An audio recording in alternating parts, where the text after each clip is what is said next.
people who can't be there right now be able to have a recording of what we learned from Dr. Raskin. And I must say, I am thrilled to welcome back to Mendon Hearts number 188, one of our favorite speakers, Dr. Stephen Raskin. Dr. Raskin is an interventional cardiologist, someone who works upstream to prevent myocardial infractions, MIs, with medications. Dr. Raskin has practiced clinical cardiology for over 38 years and is a clinical professor of medicine at UCSF and a mentor at the UC Berkeley UCSF Combined Medical School program. In addition, he's the director of the East Bay Sutter Lipid Clinic. Dr. Raskin wowed our June 2018 meeting with his engaging evidence-based talk explaining new discoveries in LDL cholesterol particles. Dr. Raskin's message then was, just when we thought if our LDL cholesterol numbers were lower than 100, we were safe from a heart attack or a stroke. Now, evidence shows we may not be safe. In fact, he told us then that most people with MI do not have high cholesterol. 75% of heart patients have LDL-C considered normal or low. So there must be some other factor at work that we're missing, and our LDL test needs an upgrade. He's back today with an update on all those smaller LDL particles that are the real culprits, as well as new information on triglycerides, with a talk on lipids and cardio risks, what the traditional panels miss. Dr. Raskin. Thank you so much. I appreciate that, Laura. Let's see, I think we're turning the screen over to me, and I will like to show you, let's see, share screen. I'm on share screen, and okay, here we go. So, I think, Laura, you basically gave the summary of what I'm talking about, and thank you. So, we're going to focus this morning a bit on cholesterol and the nuances behind it. As everyone here is aware, there are the facts, and then there's much more to it. There's nuance to just about everything. So we're going to talk about the underlying process, the disease process that really underlies most of the cardiovascular disease we care about. And it mended hearts ever since Dwight Harkin did the first surgery. He was very much, I understand, one of your founders. And the concept now, of course, is to try to move the bar earlier to prevent us from becoming patients. And since the #1 killer on the planet now, which is pretty amazing when I just say that, not only for men, but for women in the US and the world, even in the COVID era, more than 800,000 people die of atherosclerotic vascular disease, which underlies most of the heart disease that we hear about. When we talk about cardiovascular, there are many aspects to that. The single biggest has to do with atherosclerosis. So we got to talk about why, something about particles, targets, goals for therapy, the emerging importance of inflammation, and how this new data affects what we call residual risk. You commented in the introduction that there's more to the LDL-C. So I'm going to try to give you a little bit of a feel for that. So atherosclerosis actually comes from a Greek word, athero and sclerosis. Athero is the gruel, the soft part of the hardening of the arteries. The term hardening of the arteries comes from the sclerosis part of the word, meaning hard, the calcium, the hard part. So the calcium, in fact, is the tip of the iceberg.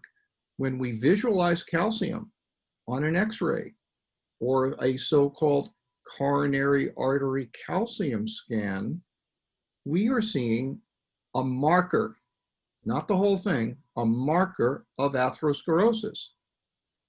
Shows up very nicely, calcium. Women know that. You want strong bones. X-rays are great for looking at bone.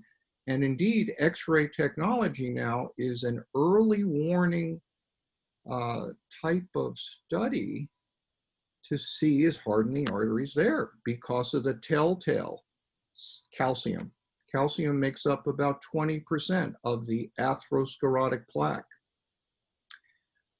What I'm going to be introducing here are some cartoons. Many of you may not know, but at one point I wanted to be a cartoonist.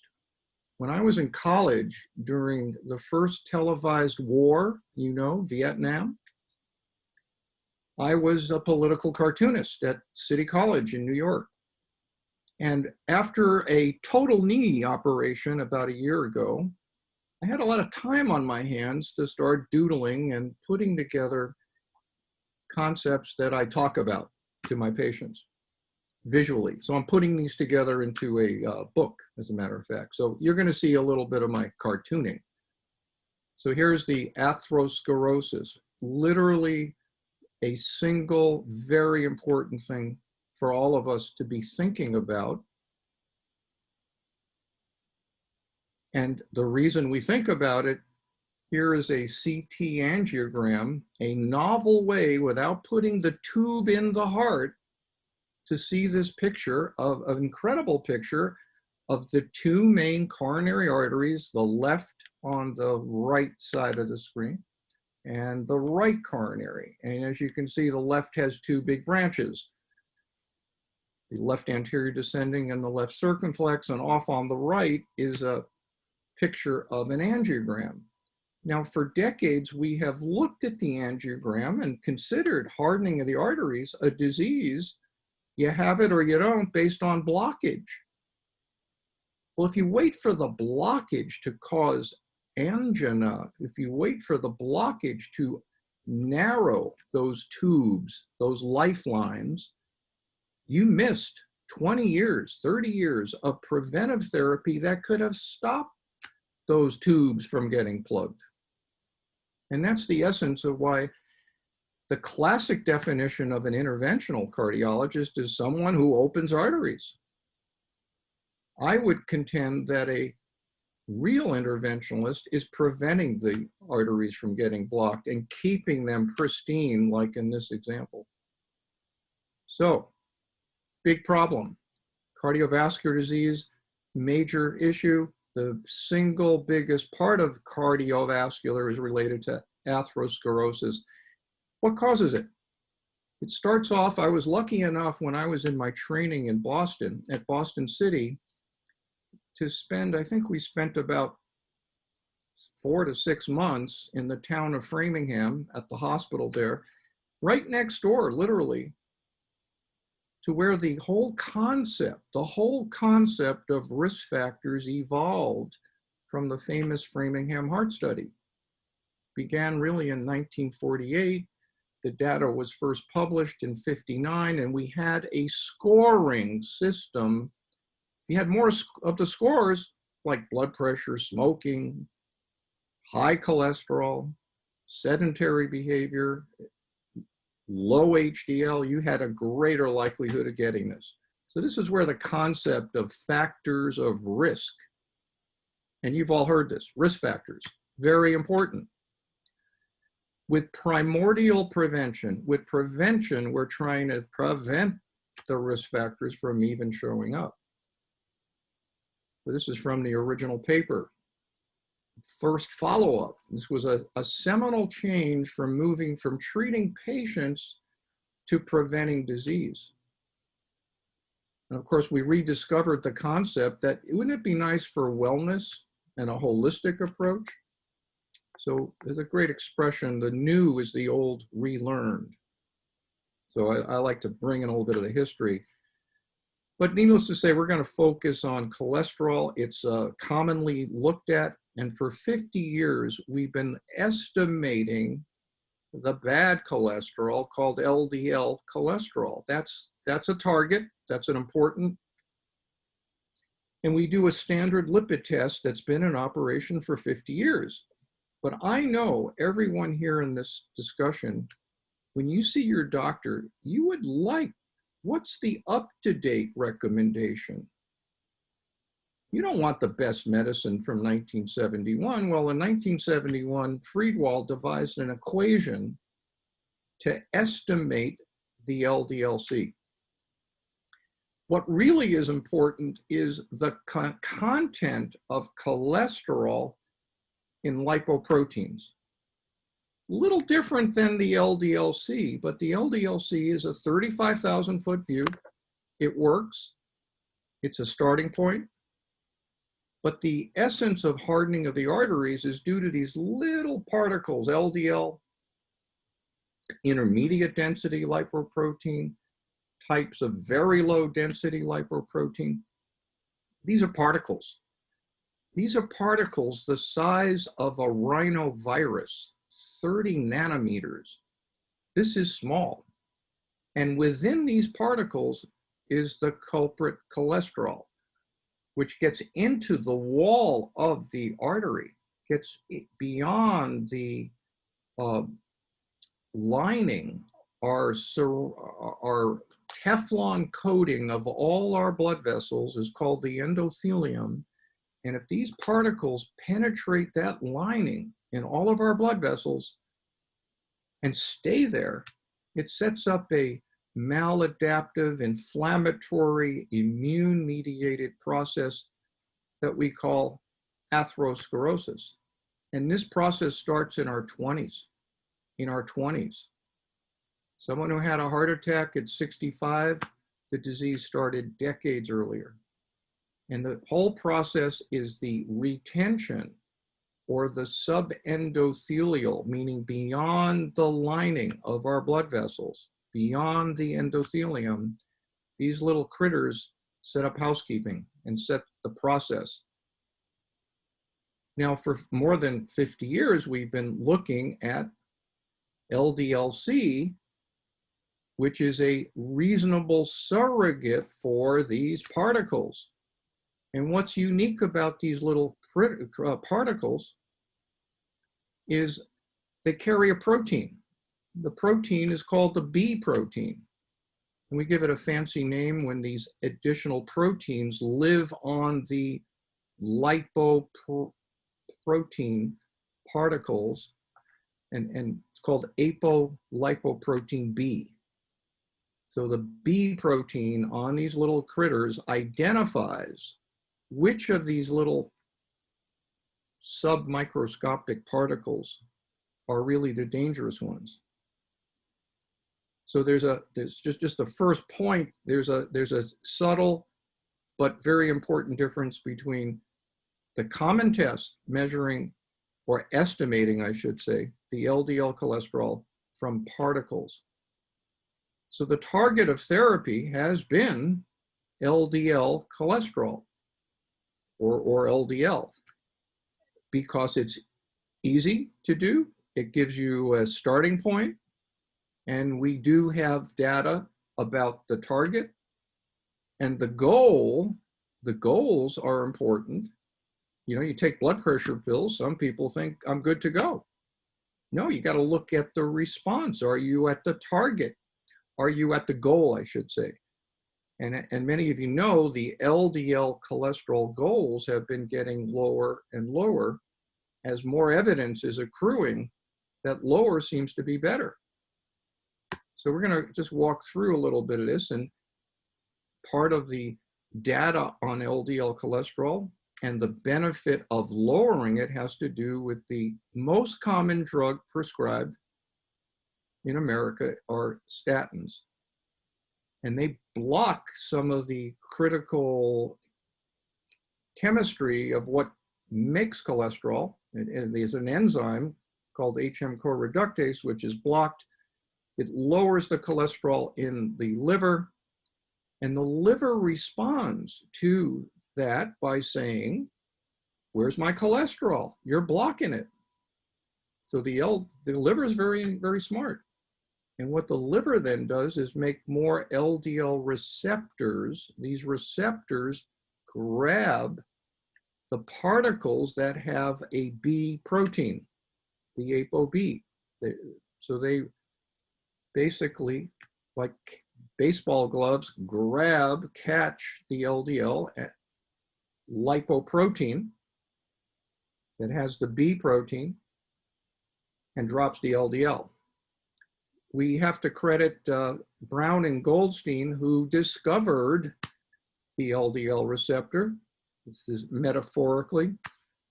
And it turns out that the LDL receptor is the critical piece of the whole concept of cholesterol metabolism. And we do a lot of things to try to increase the LDL receptors to lower the LDL cholesterol. And here's an example of an LDL receptor on the surface of the liver, the ApoB component being attracted to the LDL receptor, drops down your cholesterol. Very, very important concept. Nobel Prize in Medicine and Physiology was awarded to these people, and Brown and Goldstein, and it was a set the whole process moving with statins. And many of you know there are a lot of other drugs we're now using, and much of the commonality is you got to increase the LDL receptor. And what we also know is that lowering cholesterol does indeed work. The statins do work.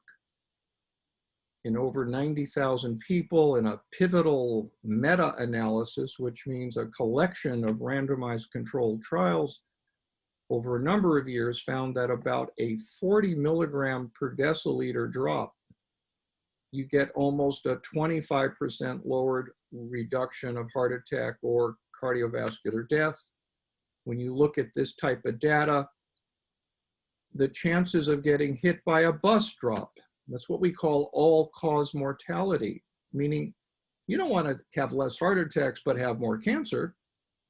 All-cause mortality is what is the holy grail of randomized trials. You don't want to substitute a good outcome with more bad outcomes. So the totality of data says this indeed works. And this is kind of the pivotal backbone to therapy. We've had hundreds of subsequent trials. Let me just show you a little bit of this cycle. There's the LDL particle being attracted to the receptor.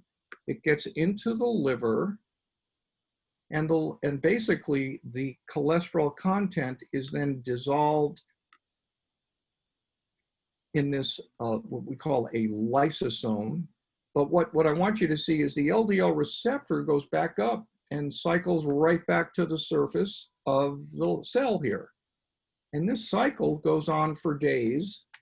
And anything that might increase the number of LDL receptors, the better. A new class of drugs, some of you are aware of, from two big companies. You may have heard this morning, the president apparently got a monoclonal antibody. These are space-age kind of therapies, a monoclonal antibody against the coronavirus to try to grab the coronavirus and neutralize it. Well, in fact, one of the monoclonal antibody successes has been in this concept of cholesterol metabolism called PCSK9 inhibitors. These are the injectable, they're antibodies that are attacking, in this case, the PCSK9 protein. Off on the left of your screen, you see this little guy. PCSK9 is being made in the nucleus of the cell. The LDL receptors are also being made at the nucleus. And you know about the LDL receptor now. This monoclonal antibody, the Y, is blocking a protein that if you have a lot of that PCSK9 around, you're going to destroy your LDL receptors. You're going to prevent the recycling or the repackaging of the LDL receptor to go back up to the surface. Hence, the lifespan of the LDL receptors is greatly increased. You can lower LDL another 70%. And a question that often comes up, well, isn't it dangerous to have LDL real low? Well, you see that in one of the pivotal trials with the PCSK9 inhibitor drug called Repatha, in the Fourier trial, thousands of people were studied, and the lower your LDL, even down to 20, there was dramatic lowering of risk. What about side effects? Turns out that even they had even 500 patients or so below 10 equivalent cholesterol of a New Zealand white rabbit. Additional lowering of risk, whether your LDL was greater than 100 or less than 10. So it seems, based on randomized evidence, that lower seems to be better. And this was a pivotal trial. In terms of safety, liver, muscles, hemorrhagic stroke, new diabetes. When you look at these bars between LDLs less than 20 or over 100, there was no added risk. Neurocognitive brain fog often shows up in social media as a concern. It appeared that lower did not increase any of these important potential risks, from diabetes, cancer, neurocognitive. So it's a good safety signal for us. There's a subhuman primate, a newborn. What do they have in common? So newborns, when they're growing, in fact, cord blood, average LDLs are in the 50s. Hunter-gatherer populations who do not get atherosclerosis are walking around with cholesterol levels. This isn't the LDL, this is the cholesterol, very low. If you were lucky enough to have a genetic mutation, think about this. If you have a mutation in your body where you do not make that protein called PCSK9, you're going to have more LDL receptors from the moment you're born. And compared to the top bar graph and the lower is the distribution of cholesterol in about 2% of African Americans in the United States. They carry this mutation, which means they're always going to have lower LDL compared to the rest of us. So if you have a mutation that'll lower your LDL for your whole life, not starting a statin when you're 40 or 50 or 60, or unfortunately for too many people after the heart attack, you have nearly a 90% lowered risk of heart attacks at 15 years. So not only is lower better, starting earlier is better. So that's a conceptual idea. And how does this work? What literally happens, and this is a photomicrograph of someone who had passed, of a coronary artery. And that asterisk is in the middle of the soft gruel, the lipid, the cholesterol in a plaque, in an atherosclerotic plaque. All around it is fibrous tissue and calcium, and that between the arrows are white blood cells or inflammation. What we want to do is cut the inflammation. We want to shrink that yellow material. And that indeed can occur when we lower cholesterol. And one of the early studies, now over 30 years ago, by Greg Brown up in Seattle, looked at, can we really get plaque to regress, to shrink? And back in those days, the imaging we had were called angiograms, and many of you know that.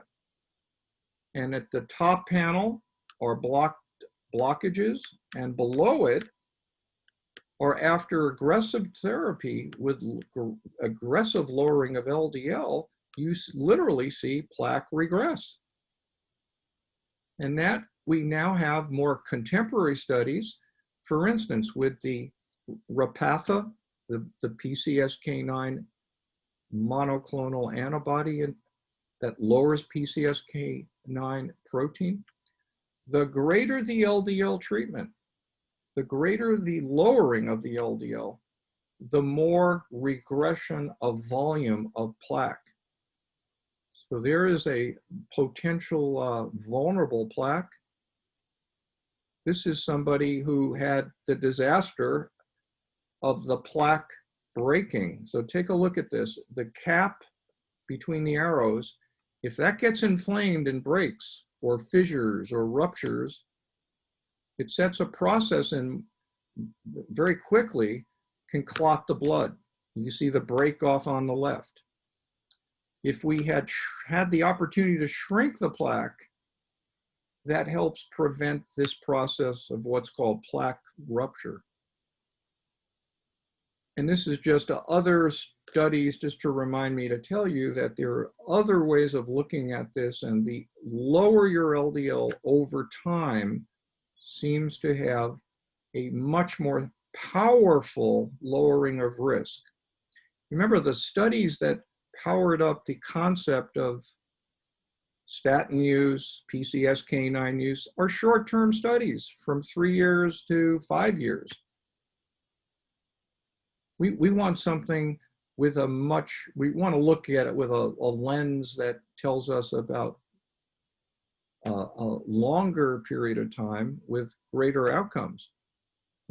And these kind of genetic analyses inform us that we probably should be looking earlier. And the concept, these are abbreviations for a number of the pivotal statin trials, the West of Scotland trial, the Air Force trial, and the Anglo-Scottish trial. These trials are basically showing as you lower the LDL cholesterol, you indeed lower risk. And the question is, can we really prevent the disease from showing up? It started off with the statin trials as a statin hypothesis. Now that we have other drugs and we have genetic studies now, these genetic studies and others now tell us it's the LDL hypothesis, the low density lipoproteins, again, estimated from the LDL cholesterol, the lower the better. But there's more to it. Heart attacks, strokes may be genetic. And we're going to talk a little bit about that. Anybody see anything here? Well, there's a curious an arc at the lower pole of the eye. See, the cornea is right here. There's the pupil. There's the white of the eye. And around the circumference of the eye, and I'm sure you look at people, you may look at people a little differently after this, that's a sign of high cholesterol, particularly if it occurs in a young person in their 30s or 20s. Other manifestations of high cholesterol are these little yellowish spots on the eyelid. They're called xanthelasma. I recently saw a 40-year-old who thought everything was great. Whoops, sorry about that. Thought everything was great. Her doc thought everything was great. The HDL was 110. And remember, we used to talk about cholesterol to HDL ratio. So her cholesterol was 350, her HDL was 110, her ratio was well below 3.5. But curiously, when I looked at her tendons here, these are the Achilles tendons, it was thickened and nodular. And she had what we call tendon xanthomas, and had tendon xanthomas on the extensor tendons of the hand.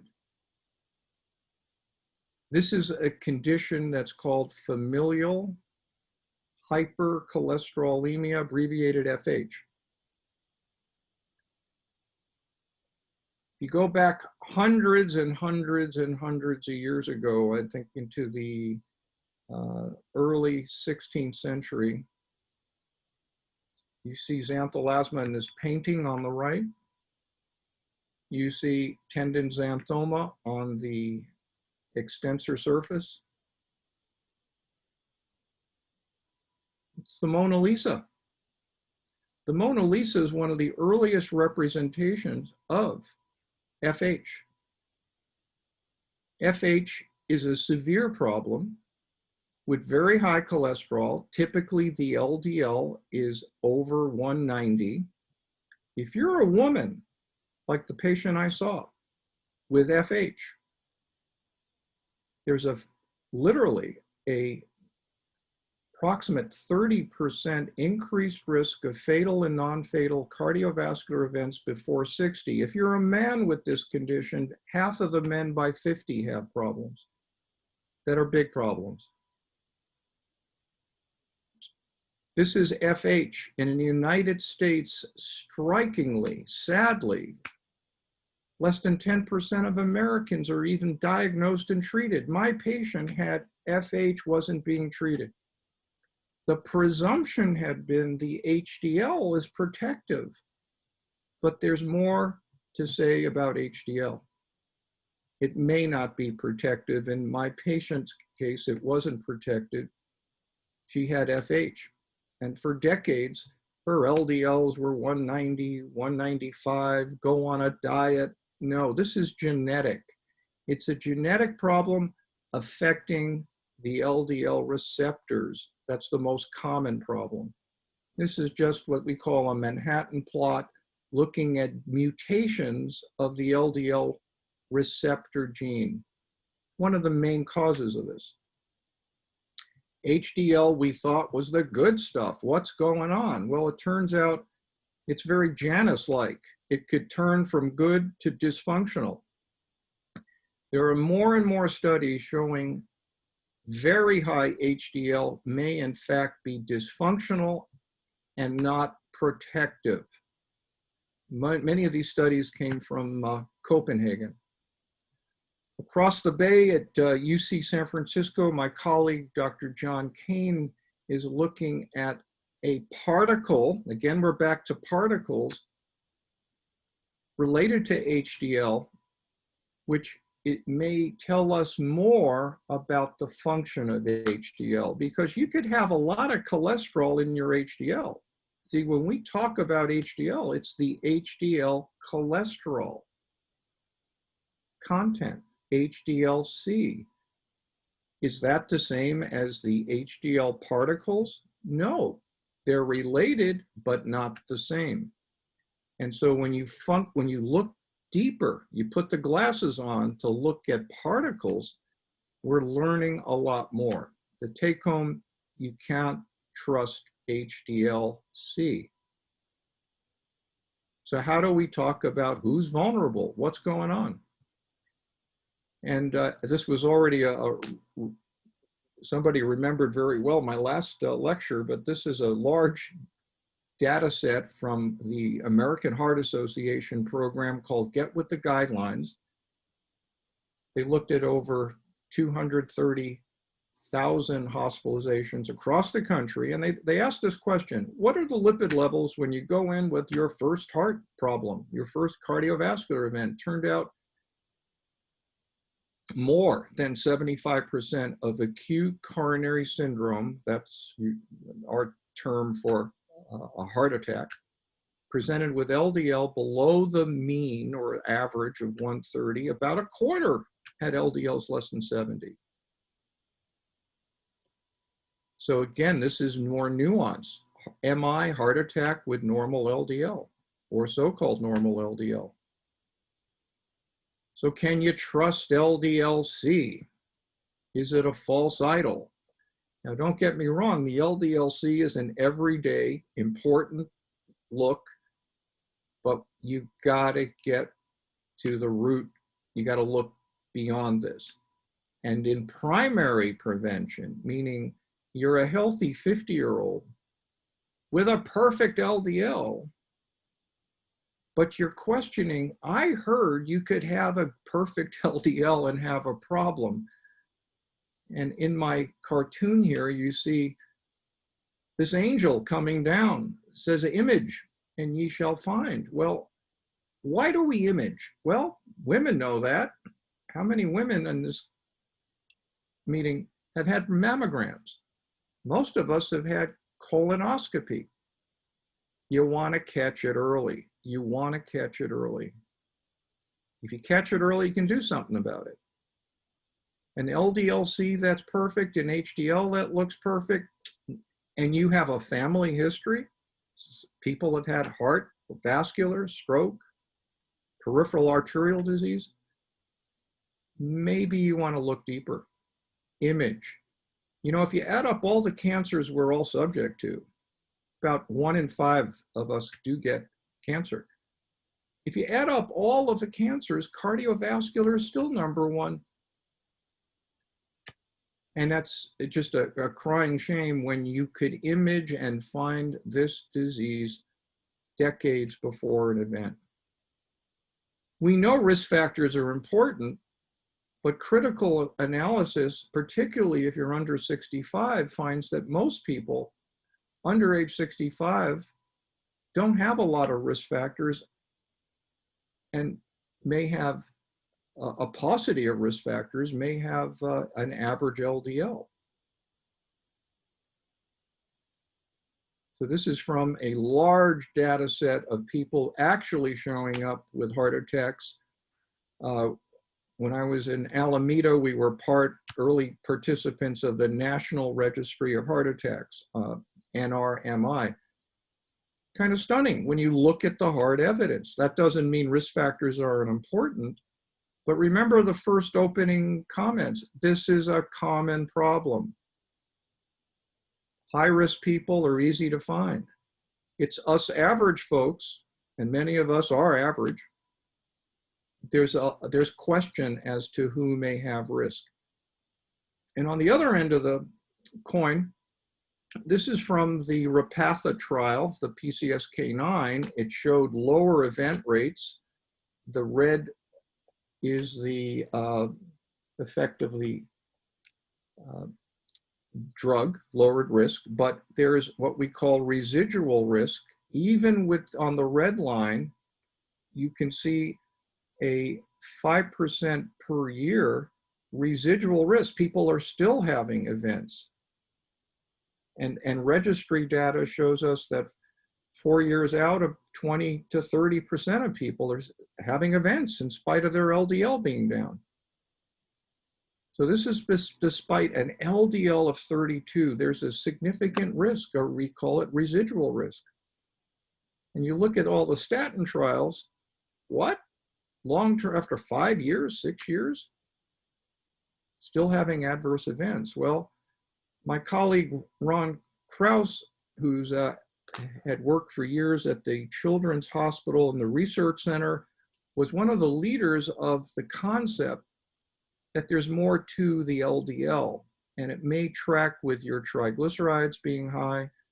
And what he found is that LDL is not one thing. LDL-C of 130 in this cartoon is the same whether you're on the left or the right. Same amount of cholesterol in the LDL, but the LDL particles on the right are smaller. Interesting. What happens when they're smaller? Well, to carry the same weight of cholesterol, you'll need more of these little packets or particles filled with cholesterol, because each single lipoprotein smaller, it carries less cholesterol.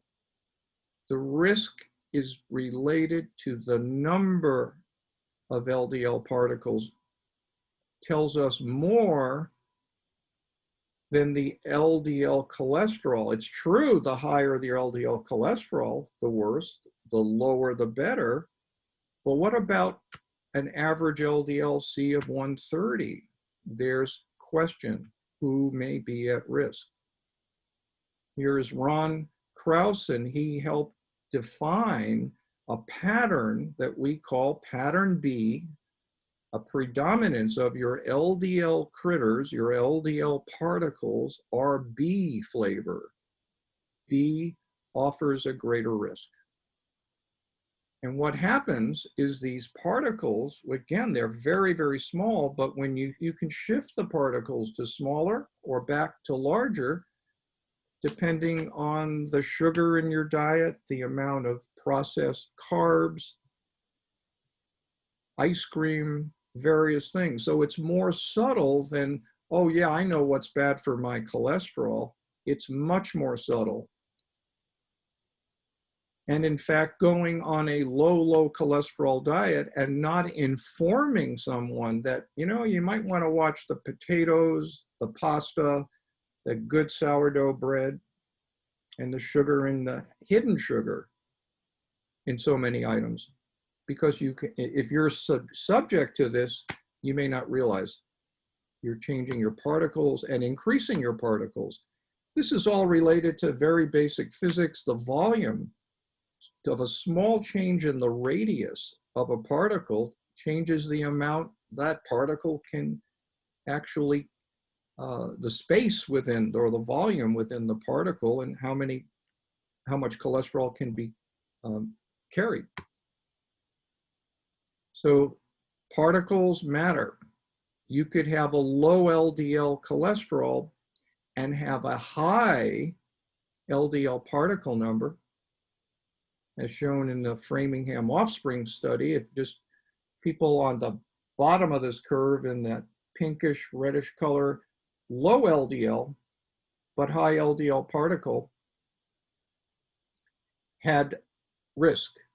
If you had a high LDL, the lighter colors up above, but had a low LDL particle number, hence you had larger particles, your risk was lower. The risk is related to the number of the particles. Now, over the last 30 years, our triglycerides in the US have been increasing as the LDL in the bottom here has been dropping since 1976, but the triglycerides are going up with our waist circumference. We know that diabetes is now being seen in children in middle school. And in fact, about 30 to 40% of Americans have prediabetes, which often is associated with triglyceride disorders. And there's risk with triglycerides. We now know that even if your LDL is great, you hit your goal of LDL 70, not knowing that your triglycerides are 150 or greater, you're headed for trouble, particularly a high-risk person. There was a high-risk person would be a diabetic with risk factors, person who had a vascular event already, thinks everything's great. This has been informed by the Reduce It trial. A couple of years ago, there was a trial of a product that we call Vazipa. Vazipa, some of you know, is a omega-3 product. It's not your run-of-the-mill supplement, not intended to treat any disease, as you know.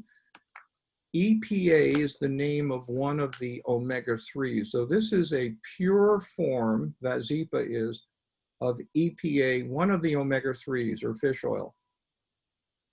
So we have omega-6s, we have omega-3s. And on the right is an example of, from flaxseed oil, alpha-linolenic acid is a plant-derived omega-3. And below that are the, quote, fish oil constituents. The most well-studied is the eicosapentaenoic acid, that's EPA, that's what's in Vazipa, and DHA. So in this study, they looked at the effect of EPA in people who had triglycerides of 150. And what happens? These are high-risk people who either had an event or had diabetes, and they were older and had other risk factors. And this is just to show you the membranes in our body are actually very fluid. And this is the endothelium. And in between these phospholipids, they're called, as part of the membrane wall, there are these little yellow guys in there, which is cholesterol. That's where cholesterol can start to penetrate into the wall. And it turns out the EPA can get into the membrane and help block the process. The reason we know triglycerides are clearly a risk factor is that with this Vazipa medicine, the medical name is icosapent-ethyl, people who had triglycerides of actually 135 or greater up to 500 had a significant lowering of risk, even if their LDL was 50, 60, or 70. That means less cardiovascular death, heart attack, stroke, need for another procedure was dramatically lowered. So without that medicine, this is also telling us, this is a contemporary trial, it was published in last year. It's telling us there's a lot of residual risk.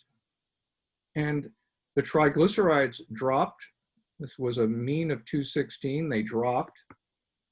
But one of the significant changes that occurred is your EPA level in your blood rose dramatically. And it turns out a lot of this benefit has to do with this special omega-3. The marker of risk was the higher triglycerides. This is my attempt to tell you about another story. Celebrity trainer Bob Harper. This young man in his early 50s had a TV show called The Biggest Loser. And he was helping people in this reality TV optimize their weight and their vascular health. Unfortunately, he had a near fatal heart attack. This guy's risk was low, good shape, low LDL, normal blood pressure, non-smoker. The family history is the elephant in the room. And he turned out to have a particle called Lp little a. It was found after he was defibrillated, after he recovered from a near fatal heart attack where his heart had stopped. This little critter called Lp little a, we've known about for decades, and we measure it. It's inexpensive, it's measurable, and is a major additional risk factor for heart attacks, irrespective of your LDL. It's a ApoB particle, there's the ApoB, and it has this funny curly protein called little a. So it's like LDL, but it's an LDL on steroids. It increases your risk, and it's not rare. It's seen in 20 to 30% of Americans. It should be looked at in everyone once. It's genetic. If we're on the fence on who needs cholesterol lowering and you have an average LDL, but your Lp little a is very high, we get off the fence. The crime is it's not being looked at very often. And here's my representation of this crazy protein Lp little a bridge to LDL. Very shortly, we will have a drug. It is hoped. It's in phase 3 trials. A researcher in San Diego area is working on what's called an antisense. It's a molecule to actually block the genes from making this. If you have it, 50% of your children have it. But it's more than just particles. There's inflammation. We think of atherosclerosis as a double-headed monster, as inflammation. We recently had a trial headed by Paul Ritker at Harvard. that showed blocking one of the markers of inflammation could dramatically lower cardiovascular risk, again, over and above perfect LDL cholesterol. As an example, we've known that rheumatoid arthritis, psoriasis are inflammatory diseases. What does that have to do with heart? On the left is an aorta filled with plaque. Just to bring, for example, that we now know that if you have an inflammatory disorder, and again, your LDL looks great, well, it turns out your risk for heart attacks is much, much higher. And again, that might be the reason I better be more aggressive. One of the simple tests is called CRP, high sensitivity CRP. This is just showing that as a predictor, when you add CRP to another marker that we call PLA2 or lipoprotein PLA2, another marker of inflammation, it's much, much stronger in predicting heart attacks and stroke. So we know lower is better. High is definitely bad. Average may not be so good. So our choices, this is a real problem in the US. Someone has a heart attack every 40 seconds. Much greater a concern for all of us than COVID. Terrible as COVID is, hopefully in the next 6 months, there'll be significant turnaround in COVID. We're doing great with procedures, advanced procedures, keeping people alive and better quality of life. But there's a way to help prevent first events. We think since so many events occur around mid-age, moving earlier on this curve, earlier when you first see evidence of plaque might make more sense. Just a last word about diet, because that's so connected to good lifestyle. Way back in the 60s, there were small studies suggesting benefit, and the trend had been, well, cholesterol's not good. Let's cut the cholesterol out in our diet. Well, it's more nuanced. I showed you that carbohydrates could be a culprit, or simple carbohydrates, and we have to think more holistically, because nutrition, when you look upstream, is really the #1 aspect that informs risk much greater than anything else we got on this planet. So good nutrition helps prevent the risk factors. Good nutrition helps prevent 80% of cardiovascular disease. Big deal. So thank you very much. And I'll leave you with this.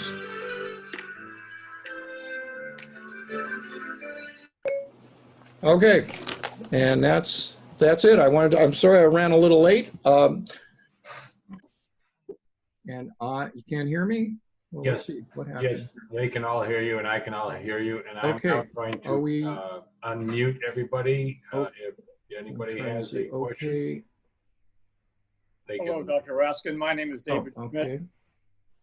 Smith. And can you hear me? Yeah. Can you hear me? You can unmute, I guess. And can you hear me?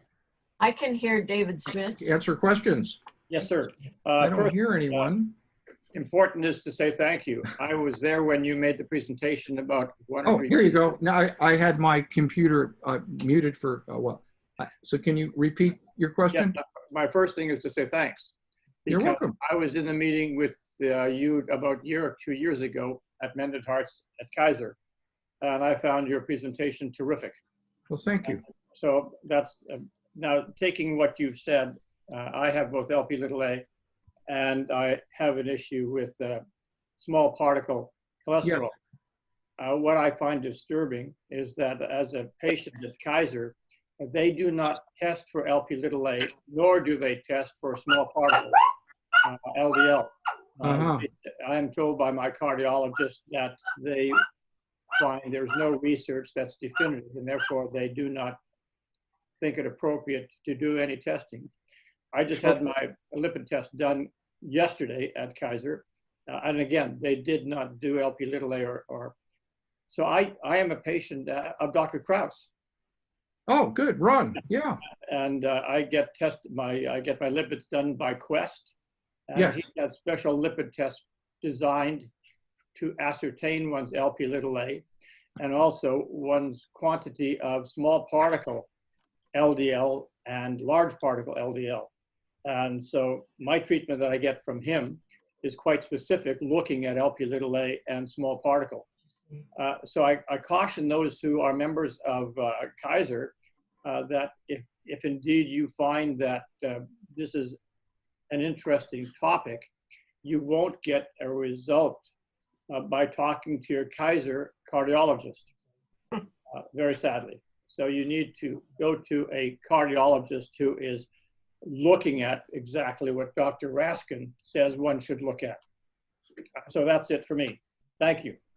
Thank you. I appreciate what you said.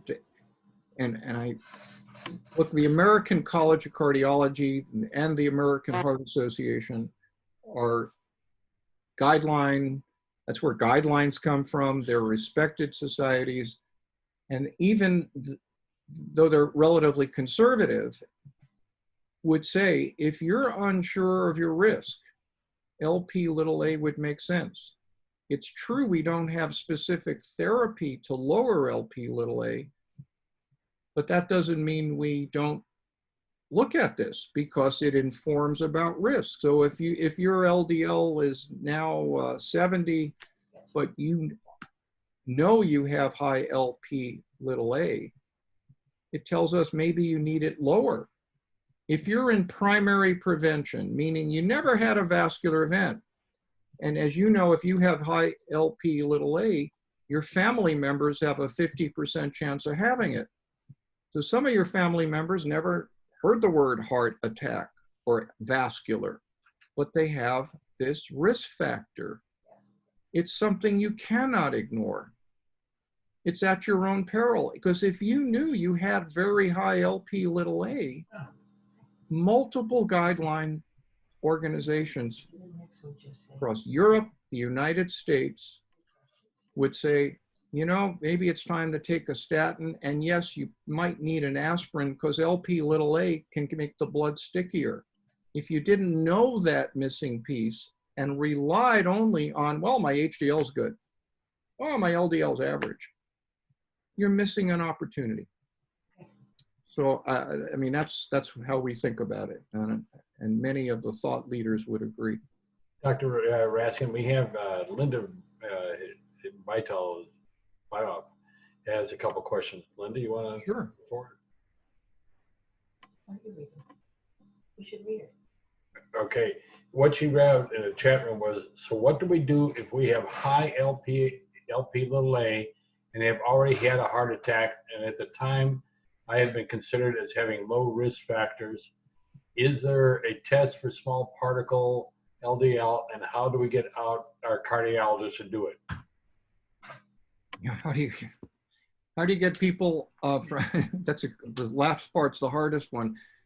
But if you have high LP little a, it sometimes tells us in secondary prevention, meaning you've already had an event, you've already had a vascular problem, you might be considered at higher risk, and we now know that there's a new category of higher risk to move LDL cholesterol below 50, below 55.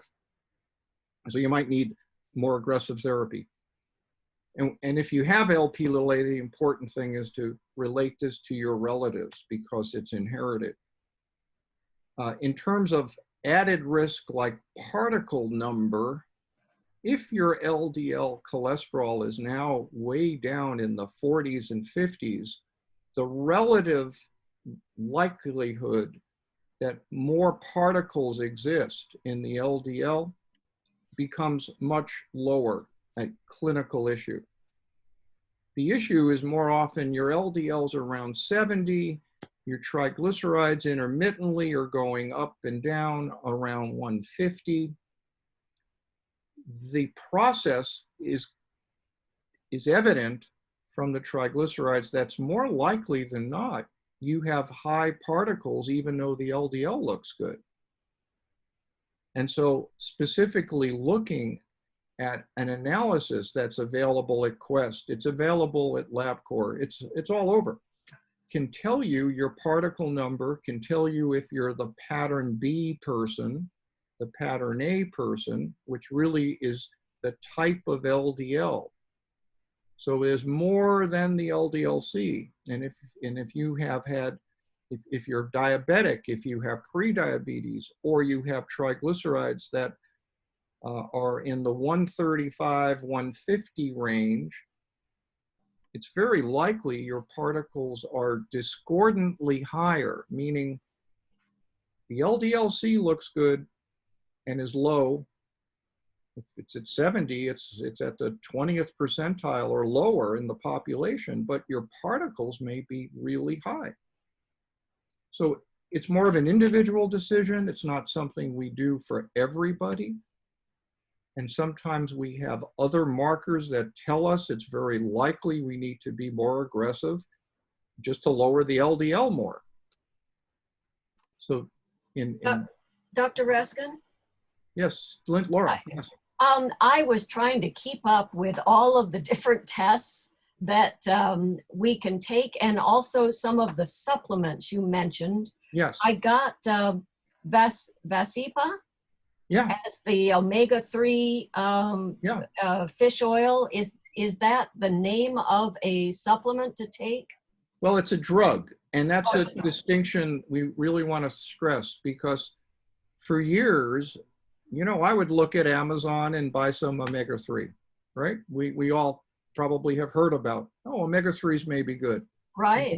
And then there was a lot of controversy. Are they really good? The only triglyceride lowering therapy proven to significantly lower risk of fatal and non-fatal heart attack, stroke, cardiovascular death is not any omega-3. It's the Vasipa that was proven in a nearly 5-year, 7,000 people study international trial called the Reduce It trial. So that is the only trial evidence, Who makes that proof that this particular form of omega-3 works. And for some of the people who are not familiar with it, in the Reduce It trial, each capsule is 1 gram. You took 2 grams twice a day, 4 grams a day, 4 capsules, showed this stunning lowering of risk. Now, triglycerides being, quote, borderline, it's no longer just a borderline. It's a marker of increased risk in people who've had vascular. Their LDL could look great, 50, 60. Now your trigs are 150. A few years ago, we would have just passed that off. Your triglycerides are a marker of additional risk. The Vasipa or omega-3s, it's true. Lovaza is another brand. Yes, it lowers the triglycerides when they're very high. We have a lot of drugs for triglycerides. The only one proven, and it turns out to be more complicated than just triglycerides, in the Reduce It trial, Vasipa, a special omega-3 drug, a purified form of omega-3, 98% pure with EPA, that one type of omega-3, lowers risk. It's not the same as going to Costco or listening to Larry King and he has a product he hawks on TV, a special omega red, whatever it is. Those are supplements, not intended to treat disease and not proven, because these supplements are likely oxidized omega-3. It has to be processed, et cetera, in a very special way. Rod, do you have a question? Yes. Yeah, I have a family history of cardiovascular problems on my father's side. Every one of my father's siblings either died of heart attack or stroke. Yeah. But my blood chemistry was no problem up until I had my bypass surgery. Mm. Should I or can I ask for an Very good. LPA test from my cardiologist? I think that, we have this concept of shared decision making, and I encourage my patients to talk to me, and of course you would like to know. I'm sure your bypass, you needed it, you're great, but for the future, and again for your own family, other members, if you had ILP little a, for instance, because it's so common in families where the disease is prevalent, like what you were telling me, could be 1 out of 3 may have LP little a. And if you had it, again, your brothers and sisters and children each have a 50% chance, and it might tell them, stand by, there may be a drug for LP little a, and for you too. But for the people who never had an event, preventive care might need to start. And if you have very high LP little a, you might want to start a statin. Mm-hmm. Yeah, I'm sure you're already on a statin. Yeah. And if you knew you had high LP little a and had a bypass, and our usual goal is like 70 for your LDL, you might want it lower. Okay. Because you have high LP little a. Okay. It's interesting you talked about inflammation, and the very year I had my bypass, just prior, I had 2 major inflammatory events. I had my first broken bone 6 months prior, and then I had a cracked tooth at the root level within 3 months. So both of those are probably contributed to inflammation. It could, absolutely, yeah. Okay, I'm glad you're doing well. Yes. Thank you. I have, Linda, can you? Yep, hi. So I just wanted to follow up on this, because you're talking about preventative actions. Mm-hmm. And for some of us, because those tests were never done, I suffered a cardiac event, a heart attack that I self-diagnosed at the gym after being told by Kaiser 6 months earlier that I had like a 2% chance of any cardiovascular event. They had not done any of the tests. And so now 5 years later, after hearing a webinar similar to this by the national chapter, I asked for an LP little a test, found out it was 170. So I have a very, very, very high risk. So the question is, they started me on just statins 5 years ago. Sure. And then I had a very huge jump unexpectedly in the statins. So they changed the statins, added, what is it called? Zetia. And then just recently, in my request to be tested, found out about the LP little a, got referred to the lipid specialist at Kaiser, and just started Repatha. But what the question then is because I have this long history, and you said this probably started in my 20s, plus I have the genetic history, what are the risk factors going forward for someone who's starting, Repatha and such a bigger treatment this late in life? Well, you still, the good news, we get it, additive improvement. And so you start off, okay, you're at higher risk, you have disease. What you want to do is prevent new disease from forming. Any residual disease, we hope, shrinks, and that you have clear sailing forever, right? Yeah. So the higher LP little a might tell us you need your LDL lower. Additional things are, don't forget what's right in front of our eyes. Triglycerides are on the standard cholesterol panel. Right. And for decades, we didn't get excited, really, with triglycerides even up to 200. We knew that if you had triglycerides over 500, someone comes in with triglycerides of 1,000, the risk is for pancreatitis, an inflammation of the pancreas, by the way. And we weren't really aware of 2 things. The risk could even start with triglycerides over 100. Dr. Krauss did those type of studies that the pattern of LDL may change. So we know that lowering your triglycerides is likely very important. And in the Reduce It trial with Vazipa, someone who had a triglyceride of 135 to 500, irrespective of a beautiful LDL, in fact, the lower the LDL didn't mean you were out of the woods. The triglycerides of 135 or greater put you at risk. And the Vazipa, and don't get me wrong, lifestyle is part of that. Start cutting out the bread, the white rice, the treats that we like, pastries, etc. So you start modulating your diet. It's not all about lowering saturated fat, lowering eggs, for instance. We've moved away from that focus. So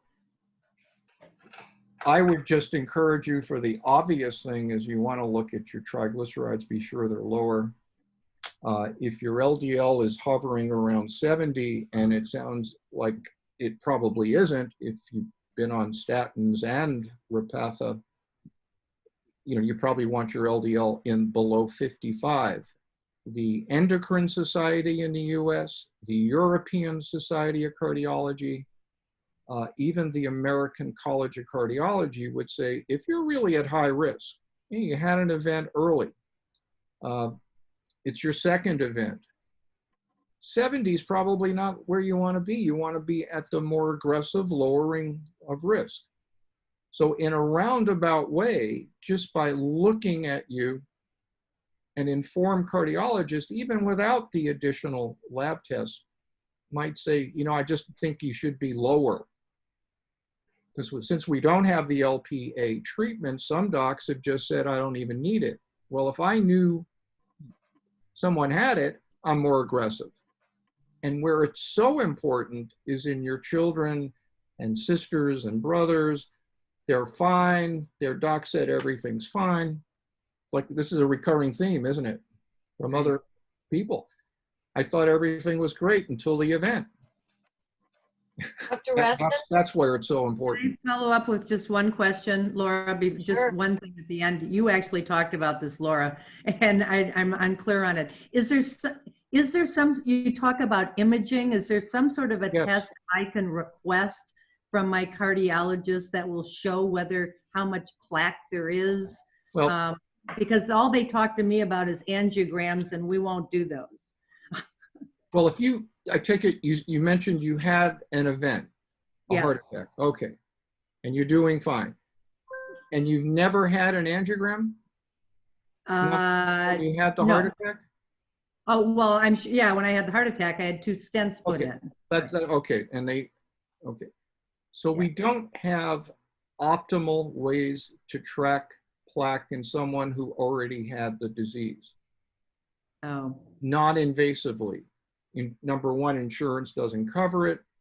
Number two, it's in studies now, and it may come to pass that we will have non-invasive, meaning without putting you through the risk of a tube in the heart again. As low as that risk is, we prefer to be non-invasive and not put tubes in you every year or every 2 years. So with non-invasive study, it's called a CT angiogram. In some people who are known to have vascular disease, this kind of imaging can literally look at the plaque, just like that slide I showed you where you saw the yellow plaque, and it's an incredible study, but it's not available for routine checking. What we know from the studies, when you're more aggressive, lower is better. If your LDL is below 55-ish and you've had an event, it's more likely than not, and your triglycerides are low, right? Mm-hmm. That you're going to get regression of plaque and no progression. The imaging, just a word about imaging, it's more for how you were. I've heard 2, 3 people already say out of the clear blue, they had an event and things look good. So you want to start with, do I have anything to worry about? Am I cooking something? I know that 30 to 40% of women at age 50 over their lifetime are going to have events. 50 to 60% of men at age 50, you can tell them over the rest of your life, we don't know when you're going to have an event. It's very common. This is well known. If you have one more risk factor like blood pressure and you're 50, your risk is higher. That woman with a 30% risk is almost 1 out of 2. On the other hand, there are plenty of seniors who are now being told, you need a statin. What do you mean, doc? Well, the risk calculator says you're now at a level of risk where I think the benefit outweighs the risk. That's how we do risk factor assessment. Age is the biggest risk factor, age. But biological age isn't being measured when you talk about chronological age, right? Mm-hmm. How are those pipes doing? Can you assume, oh yeah, you're older? No, you can't. About half of the women probably don't need statins. Why not? They don't even have a touch of atherosclerosis and they're 70 already, right? On the other hand, a 50-year-old who's asking the same question, I'm not taking any drugs, right? At a 50 with a perfect LDL. If you took a look, just like the mammogram, and did the mammogram of the heart called the coronary calcium test, and it showed, by the way, ma'am, the amount of plaque in your coronary looks more like a 75-year-old woman, your day's a little different. Doesn't mean you have a blockage, it means you have atherosclerosis, and don't you want to stop it from progressing? Wouldn't you like to get a heads up? Because 30 to 50% of the time, the first warning of having this disease that starts off silent, smoldering, silent for decades. You can see it with a coronary calcium scan because of what I told you at the beginning, hardening the arteries, there's some calcium involved in it. So as a risk marker, that's where the imaging really pays off. Dr. Raskin, Yes. if I could go back to the 3 tests that you've mentioned. Yeah. The LPA test, yeah. the LPPLA2 test, yeah. and the CRP and high CRP tests. Are there any others that you mentioned, or could you remind us what those are helping us find? Sure, the LPPLA2 or the plaque test is not widely available, and what most of us are now using is available everywhere. It's high sensitivity CRP. That is a marker of inflammation, and we're learning that persistent inflammation is another marker. And since we don't have, again, a therapy to specifically lower inflammation, it tells us to be more aggressive with what we do know can work. It might mean lowering LDL more. It might mean tightening up on your diet. You know what I mean? So it's a marker, and the CRP, that whole concept, we are eagerly awaiting new drugs. And right now, a common drug that many of you know about, colchicine, used for gout. There have been 2 major trials, last one reported just recently at the European Society of Cardiology, that showed that a common drug, low-dose colchicine, given to people who've had high-risk events and had a high CRP, had lowered heart attack risk, had lower future events as a result of the anti-inflammatory effect of that old gout drug. It's not indicated yet, but you're going to see this in the next year or 2. A whole new class of anti-inflammatory drugs because of this residual risk. So that's the HS CRP. The I think we have little time a for test is very available. Particles often inform some degree of change in diet, or we have to be more aggressive to lower all the particles more. That's the Quest test that was mentioned. LabCorp, other people look at particle number. Now, simpler than the particle number and probably even less expensive is the ApoB protein test. Remember, ApoB protein is on all the bad guys. Most of it's on the LDL. And I'm not saying that the tradition that we've used for decades is terrible. I'm saying its precision isn't as good as it should be for about half of the people, particularly when you don't know there's any risk. You see what I'm saying? We start with the regular panel. And for many of my patients, I still use the regular panel for follow-up after I've looked at this Lp(a), which really should be looked at once if you want to know about your risk. Dr. Right? That's a Raskin, genetic test. Yes. Yeah, I think we have time for maybe one more question. And Dave Schmidt, you had a question, I believe. And have I unmuted you? Yes, I have. I'm unmuted. Yep, thanks a lot.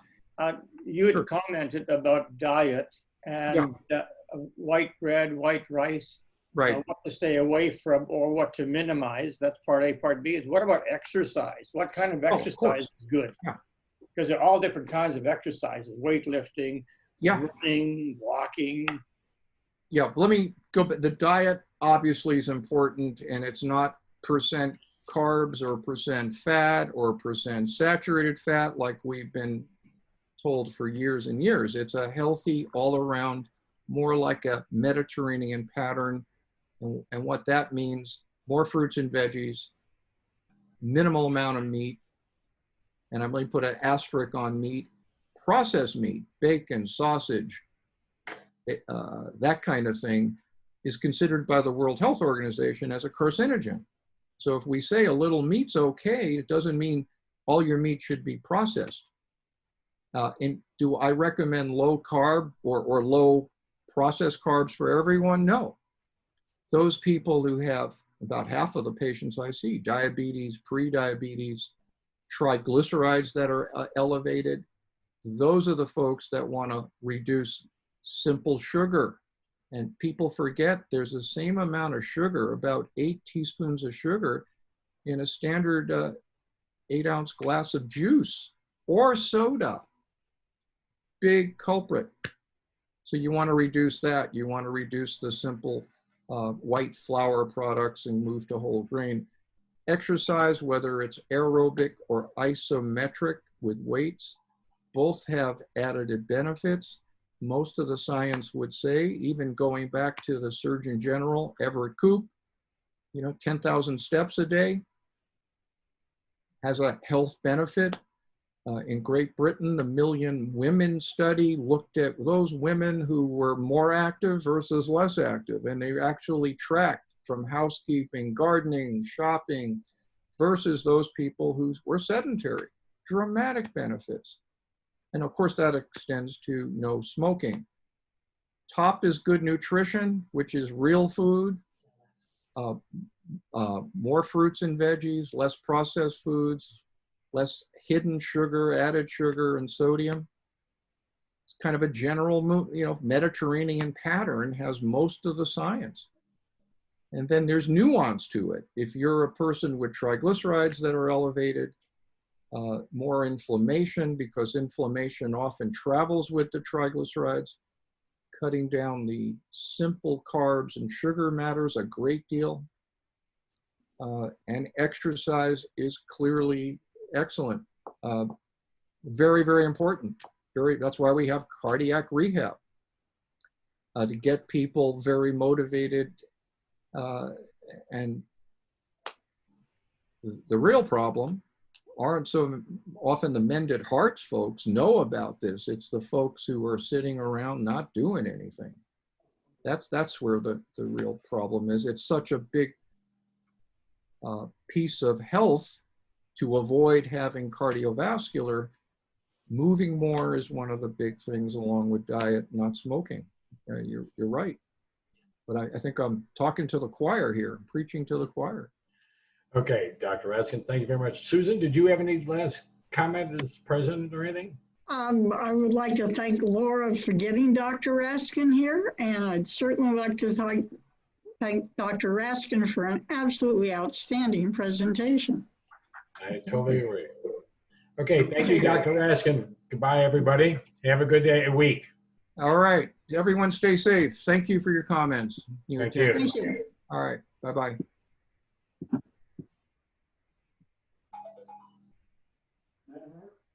Yeah, they just finished. Or at least I tried to finish.